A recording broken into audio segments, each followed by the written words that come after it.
You wake up every morning to the blaring sound of a foghorn alarm clock in a pineapple under the sea. Not a normal house, not even a normal fruit. A pineapple, complete with spiky exterior and acidic juices that should, by all logic, be dissolving your porous body as you sleep. Welcome to life as SpongeBob SquarePants. Your body is literally a kitchen sponge. Not a sea sponge, which would make biological sense, but an actual household cleaning implement. You're rectangular, yellow, and absorbent, which means your entire existence is defined by your ability to soak up liquids. You live underwater, surrounded by liquid at all times, yet your primary biological function is to absorb water. It's like being a vacuum cleaner in a world made of dirt, perpetually saturated, heavy, and soggy. Your best friend is a starfish who lives under a rock. Not metaphorically. Patrick Star literally resides beneath a boulder.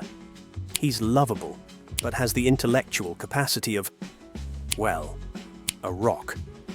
Your conversations rarely rise above a toddler's understanding, yet he's your closest companion.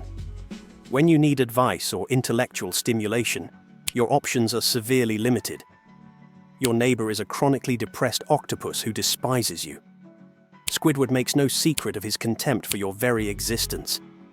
Every day, you enthusiastically greet someone who would prefer you disappeared forever. You live sandwiched between your intellectually challenged best friend and a neighbor who actively loathes you, yet you stay, pathologically optimistic.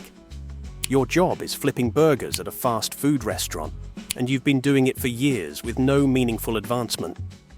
The Krusty Krab is owned by Eugene Krabs, a money-obsessed crustacean who would probably sell your organs if he could turn a profit. He pays you so little that in one episode, you actually owed him money after working a full shift.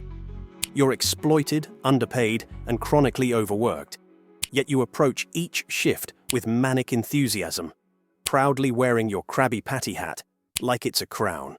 Speaking of your boss, Mr. Krabs would literally sacrifice you for $1. He has repeatedly put you in harm's way, risked your well-being, and exploited your labor, all in pursuit of profit. The person who controls your livelihood sees you as utterly disposable. Yet you remain pathologically loyal to him, taking pride in a job that offers you no benefits, no advancement, and barely enough income to maintain your pineapple home. Your driving instructor, Mrs. Puff, is actively traumatized by your presence. Every time you enter her boating school, she experiences PTSD-like symptoms. You've failed your driving test countless times, destroyed property, caused accidents, and been directly responsible for Mrs. Puff being arrested and imprisoned. Your incompetence behind the wheel has altered the course of another person's life. Yet you keep returning, creating a cycle of suffering for everyone involved. You're pursued by a squirrel in a spacesuit who regularly uses you for science experiments. Sandy Cheeks, while ostensibly your friend, frequently involves you in dangerous activities that exploit your unique physiology. You've been dried out, frozen, and subjected to extreme conditions. In any reasonable universe, this would be considered abuse. But in Bikini Bottom, it's just Tuesday. Your archenemy is 1 inch tall. Plankton, your primary antagonist, is literally microscopic, yet he consistently poses a threat to your daily existence. The fact that your life can be repeatedly disrupted by someone you could easily defeat by simply stepping on him adds a layer of absurdity to your struggles. Your body is horrifyingly mutable. You can be torn apart, cut into pieces, have holes punched through you, be flattened, stretched, wrung out like a towel, and still survive. This isn't a superpower. It's body horror. You experience all the pain of these transformations without the mercy of death or unconsciousness. Your resilience is actually a curse that ensures you feel every agonizing deformation your spongy form endures. Your laugh is universally annoying. Your signature grates on everyone's nerves, even those who profess to care about you. Imagine going through life knowing that your expression of joy actively irritates everyone in hearing distance. Your optimism borders on delusion.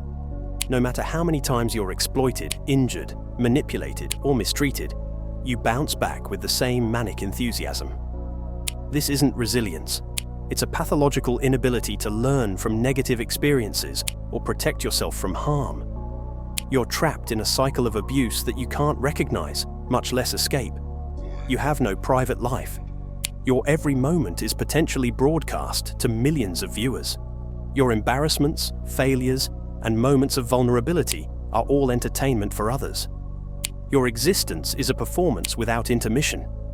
You work in fast food, but live in a fully furnished pineapple. The economic disparity makes no sense. How can you afford your lifestyle on a fry cook's salary?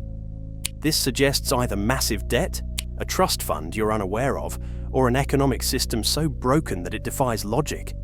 Your pet snail meows like a cat. Gary isn't just any snail. He's a mollusk that inexplicably sounds like a feline.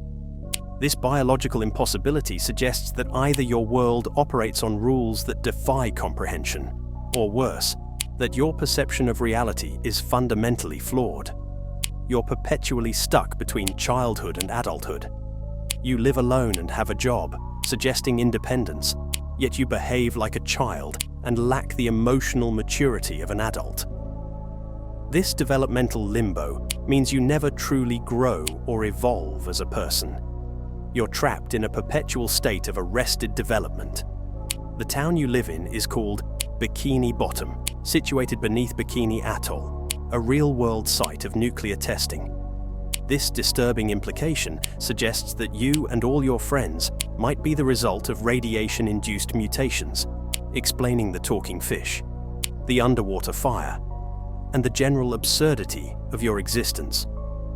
Despite all this, you maintain a smile that takes up half your face, an optimism that borders on psychosis, and a loyalty to people and institutions that repeatedly harm you. Your catchphrase is, "I'm ready." But ready for what? More exploitation, more suffering, more absurdity.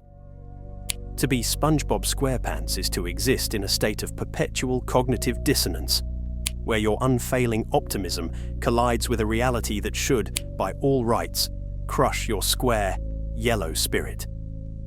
The fact that it doesn't isn't a testament to your resilience. It's evidence of a mind that's cracked under pressure, but keeps smiling anyway. And perhaps that's the most disturbing aspect of your existence. Not that it's objectively terrible, but that you can't or won't recognize how terrible it truly is.